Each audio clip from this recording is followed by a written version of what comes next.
माननीय मानव प्रकृति का जैव घटक है और ऐसा माना जाता है कि हमारा ये शरीर है, हमारे शास्त्रों में लिखा है, ये आकाश, पृथ्वी, अग्नि, वायु, जल या एक प्रकृति का ही एक रूप है। मानव जीवन का विकास हुआ, जिस तरह व्यक्ति की बुद्धि बढ़ी,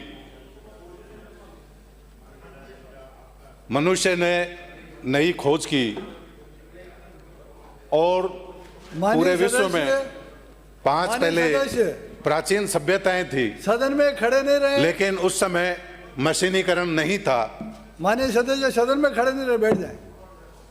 सबसे पहले ग्रेट ब्रिटेन में औद्योगिक क्रांति 1760 में आई और उस औद्योगिक क्रांति के बल पर वो विकसित हो गए और पूरे यूरोपियन कंट्रीज ने पूरे विश्व के जितने विकासशील या पिछड़े देश थे उनके संसाधनों पर कब्जा कर लिया और जो पूरे विश्व की अर्थव्यवस्था कृषि या दस्तकारी पर निर्भर थी, वो अर्थव्यवस्था उद्योग के उत्पादन में चली गई।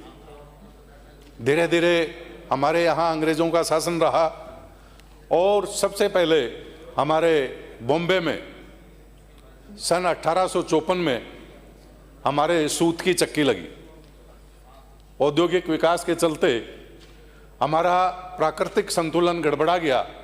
हमने 2024 में सबने देखा कि किस तरह से पूरे राजस्थान में कितनी जगह 50 डिग्री से ज़्यादा टेम्परेचर चला गया था और हमने एक इस कल्पना को कि जब टेम्परेचर 50 डिग्री से ज़्यादा होगा तब कैसी होगी, लोग रातों को नहीं सो पाए और लोगों को ग्लोबल वार्मिंग का अर्थ भी समझ में आया, प्रकृति में वनों का महत्व भी समझ में आया और मानव के द्वारा जो ये खाई खोद दी गई आधुनिकीकरण के नाम पर, ये जो संसाधनों का अंधाधुंध उपयोग हो गया, तो इसमें जो मानव समाज की गलती रही उस पर भी उनका विचार हुआ। 195 देश सबसे पहले पेरिस में 2015 में एकत्रित हुए और उन्होंने विचार किया कि किस तरह से इस जलवायु को बचाया जाए। हमारे प्रधानमंत्री जी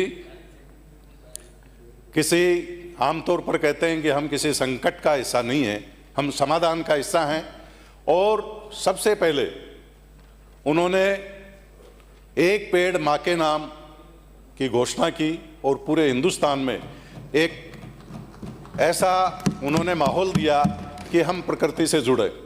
हमारा सौभाग्य है कि हमारे केंद्र में जो वन पर्यावरण मंत्री हैं वो भी राजस्थान से हैं और बहुत अच्छी समझ वो इस वन और पर्यावरण की रखते हैं और केवल थ्योरेटिकल बात नहीं करते हैं, काम को एक्शन के रूप में धरती पर भी उतारते हैं। इसी के चलते 2024-25 में मुख्यमंत्री जी ने हरियालो राजस्थान की घोषणा की और उसके तहत 7.5 करोड़ पूरे राजस्थान के 41 जिलों में 7.5 करोड़ पेड़ लगे। पिछले साल 2025-26 में मुख्यमंत्री जी भजनलाल जी के आह्वान पर 3 लाख से अधिक स्थानों पर 53 प्रजाति के 12 करोड़ 74 लाख के आसपास पौधे पूरे राजस्थान में लगे। हमारे वन मंत्री इन्होंने शुरू के दिन से ये संकल्प लिया कि मैं एक पेड़, चाहे दुनिया में कहीं भी हूँ, मैं एक पेड़ रोज़ इस धरती माता पर लगाऊंगा और इस प्रकृति के ऋण से मुक्त होने की कोशिश करेंगे। माननीय, इस औद्योगिक क्रांति के फलस्वरूप हमारे यहाँ पृथ्वी का जो टेम्परेचर था वो 1.1 डिग्री से लेकर 1.2 डिग्री तक बढ़ गया। इससे ग्लेशियर पिघलने लग गए और हमारा जो मीठा जल ग्लेशियर का है, जो गंगा यमुना के रूप में हमारे यहाँ बहता है, हमारी खेती होती है और विश्व की सर्वाधिक खेती करने वाले हम लोग हैं और अच्छी क्वालिटी का चाहे हमारे चावल हो, गेहूं हो, अनाज हो, सब उत्पादन करते हैं। इसमें आने वाले संकट के परिणाम हमें दिखाई देने लगे। हम देख रहे हैं परिस्थिति, जलवायु में परिवर्तन हो गया, बादल फटते हैं, कभी केदारनाथ में फटते हैं और कभी हमारे सैनिक मारे जाते हैं, कभी वहाँ की जो रिहायश है वो बर्बाद हो जाती है। तो मेरा आग्रह ये है कि जो ग्रीन हाउस जो गैसेज हैं, ग्रीन हाउस गैस वो गैस होती हैं जो सूर्य की किरणों को अवशोषित करती हैं और वो गैसें धरती के आसपास रहती हैं और धरती का जो हमारा टेम्परेचर है उसको बढ़ा देती हैं, क्योंकि वो सूर्य को अवशोषित करती है और उसको नए परावर्तित करती हैं और नए ऊर्जा में ट्रांसफ़र कर सकती है। ऐसी गैस हमारे कार्बन डाइऑक्साइड है, नाइट्रोजन ऑक्साइड है और ओजोन और वाष्प जो जल की बनती है। इससे हमारे टेम्परेचर में बहुत ही वृद्धि होती जा रही है। कार्बन डाइऑक्साइड सर्वाधिक चाइना उत्पादन करता है और कार्बन डाइऑक्साइड की मात्रा है वो 30% से ज़्यादा हमारे समुद्र सोख चुके हैं। उससे उस समुद्र की अम्लता है वो बहुत बढ़ गई और जो हमारे समुद्री जीव हैं उनका जीवन में भी संकट पैदा हो गया है। हमने प्रोग्रेस करते करते शहरों में कचरे के ढेर लगा दिए, प्लास्टिक के ढेर लगा दिए, उनका डिस्पोजल का हमने ध्यान नहीं रखा। तो ये हमारे आने वाले समय में जैव विविधता पर भी संकट पैदा करेगा, मानव जीवन का भी संकट पैदा करेगा।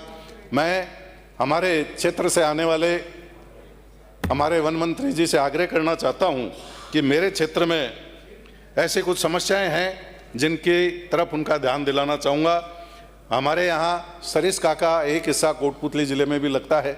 मेरे रामपुर विधानसभा रामपुर में गुढ़ा गांव में वनकर्मी और ग्रामीणों के बीच कुछ गतिरोध पैदा हुआ और कानून की आड़ लेकर उन वनकर्मियों ने ग्रामीणों पर केस दायर कर दिए। मैं माननीय मंत्री जी से आग्रह करता हूं कि इसमें नैतिक और व्यवहारिक पक्ष का ध्यान रखा जाना चाहिए और जो कानून की आड़ लेकर कर्मचारियों ने राजकार्य बाधा का केस लगा दिया और ग्रामीणों को भयभीत कर दिया, वो बहुत परेशान है। इस पर मानवीय दृष्टिकोण अपनाकर, व्यवहारिक दृष्टिकोण अपनाकर, नैतिक दृष्टिकोण अपनाकर इस केस को वापस लिवाने की कृपा करें, क्योंकि वहाँ जो वन है वो सरिस्का का मैं मानता हूँ सबसे अच्छा वन है और वो उन ग्रामीणों की वजह से है, क्योंकि वो ग्रामीण वन रक्षक हैं। उन्होंने वन को नष्ट नहीं किया, उसकी रक्षा हमेशा की है।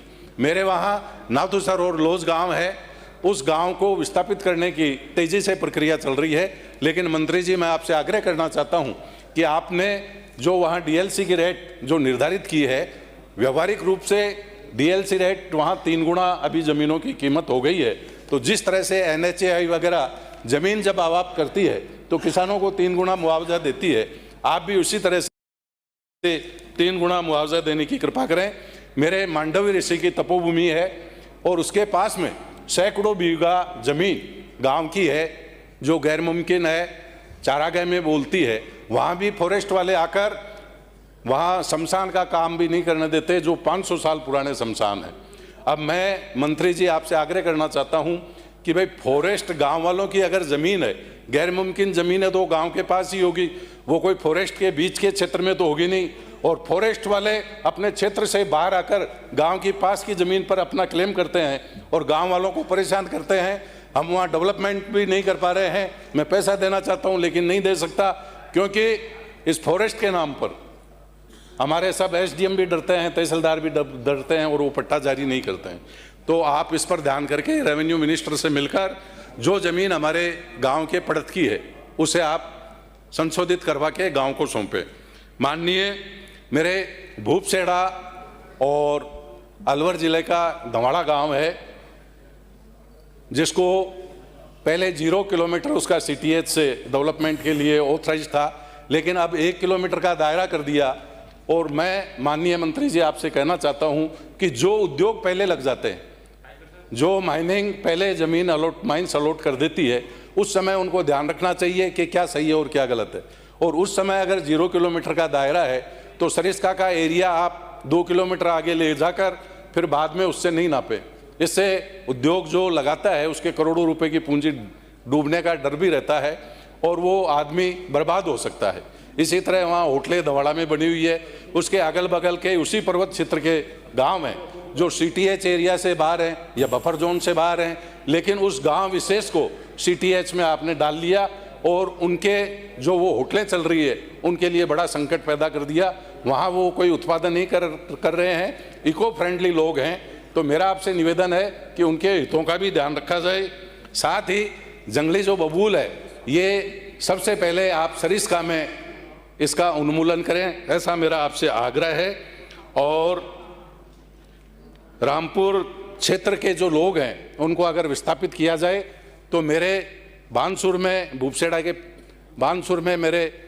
के पास में ज़मीन पड़ी है, बानसूर में गूता के पास ज़मीन पड़ी है, लाखा नांगल के पास ज़मीन पड़ी है, वहीं उनको अलॉट की जाए और उनको मुआवजा आप उदार दिल से 3 गुना दें ताकि वन्य जीवों की भी रक्षा हो और वो 500 साल से जो लोग वहाँ रह रहे हैं उनको उस जगह को छोड़ने में दिक्कत नहीं हो। मेरा निवेदन है माननीय मंत्री जी से कि आज के समय में प्रवेश परीक्षा और परिणाम तीनों समय पे नहीं हो रहे, जिसकी वजह से आम छात्रों को, ग्रामीण परिवेश से आने वाले युवाओं को काफी नुकसान हो रहा है।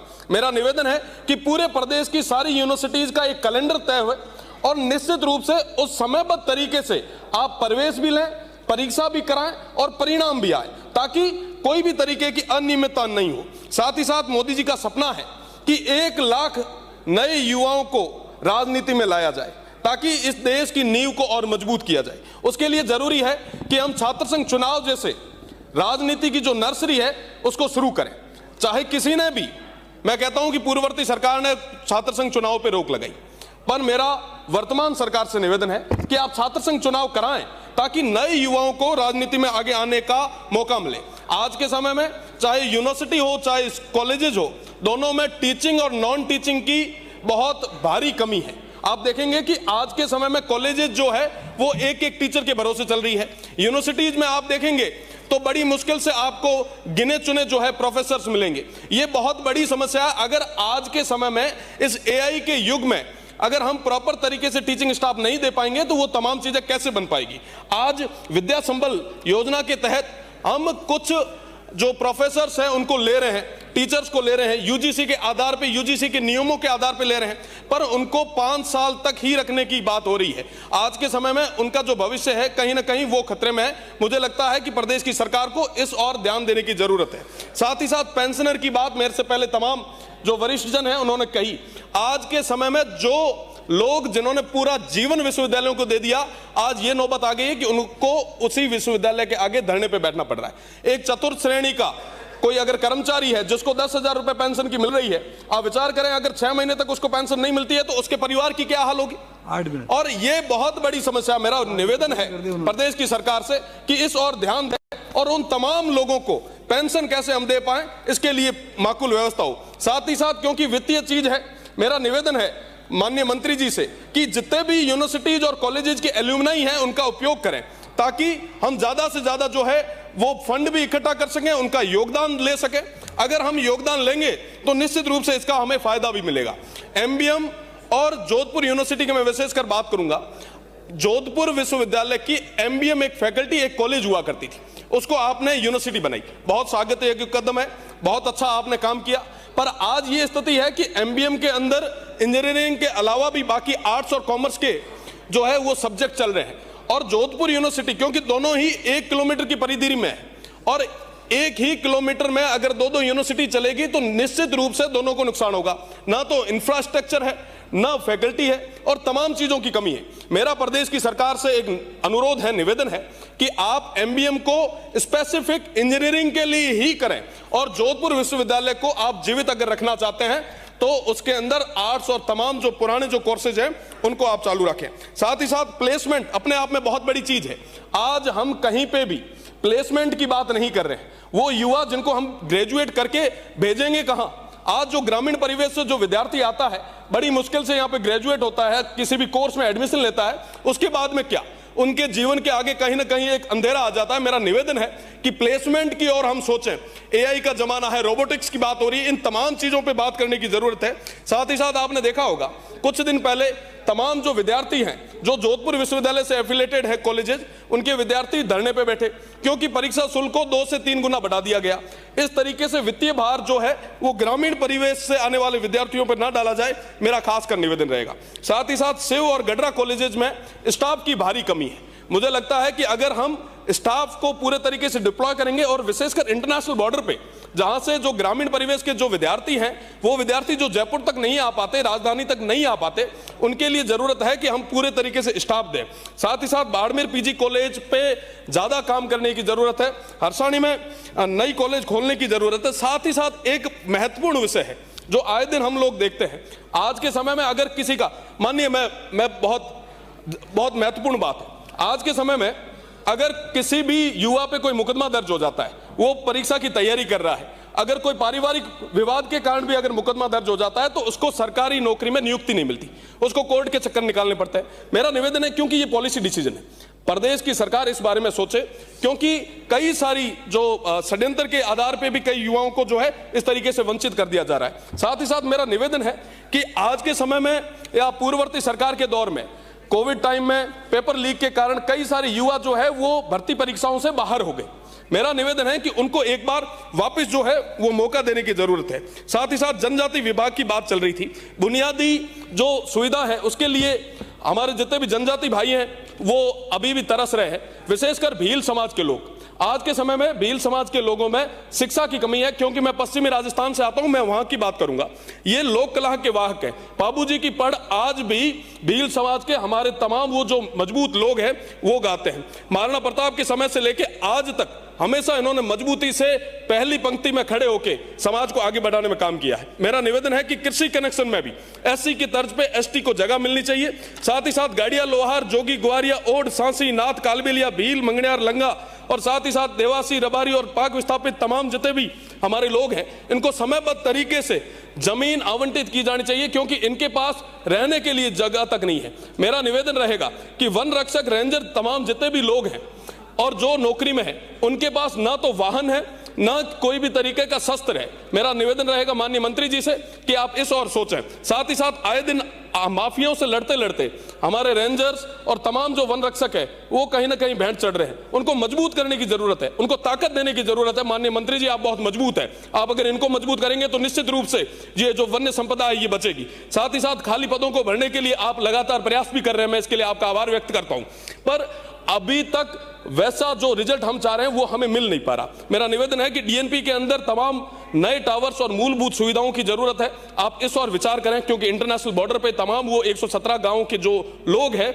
वो बड़ी उम्मीद के साथ आपकी तरफ देख रहे हैं। साथ ही साथ ओरण की जो यात्रा लंबे समय से चल रही है, आज ओरण को बचाने के लिए मारवाड़ की राजधानी जोधपुर में बहुत बड़ा महापड़ा हुआ है।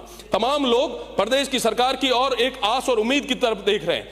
मेरा निवेदन रहेगा प्रदेश की सरकार से कि आप इस और सोचें। साथ ही साथ यूनिवर्सिटी जो है वो कोई राजनीति का विषय नहीं है, यूनिवर्सिटीज को आगे बढ़ाने में हम सभी की भागीदारी होनी चाहिए। अगर हम बात करते हैं कि वाकई 2047 तक ये प्रदेश आगे आए, प्रदेश मजबूत हो, तो उसके लिए वो तमाम हमारे युवा है उनको हमें मजबूत करने की जरूरत है। आज के समय में उन पे कोई वित्तीय भार ना पड़े, उन पे कोई एक्स्ट्रा बोझ ना हो, परीक्षाएं समय पे हो, प्रवेश समय पे हो, परिणाम समय पे हो। अगर ये तमाम चीजें हो जाती है तो निश्चित रूप से हम विकसित राजस्थान की ओर बढ़ेंगे। और तमाम जो वाइस चांसलर और तमाम जो भर्तियों की बात है उसकी ओर मत जाइए, आप तो बेसिक इंफ्रा को मजबूत कीजिए। हर जो कॉलेज आपने स्टार्ट की है उसके अंदर अगर प्रॉपर तरीके से आप स्टाफ रिक्रूट करते हैं तो निश्चित रूप से हम तमाम चीजें कर सकते हैं। अगर अभी तक आपने चैनल को सब्सक्राइब नहीं किया है तो चैनल को लाइक, शेयर व सब्सक्राइब अवश्य करें। जिले की तमाम छोटी बड़ी खबरों को जानने के लिए बने रहे वॉइस ऑफ कोटपुतली के साथ। बालाजी फिनसर्व, जहां मिलती है आपको वाहन बीमा, स्वास्थ्य बीमा, म्यूचुअल फंड, जीवन बीमा, फाइनेंस, साधारण बीमे की सभी सुविधाएं।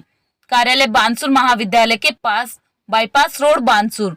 मुख्य कार्यालय लालकोठी, कोटपुतली। अधिक जानकारी के लिए संपर्क करें 8302367656।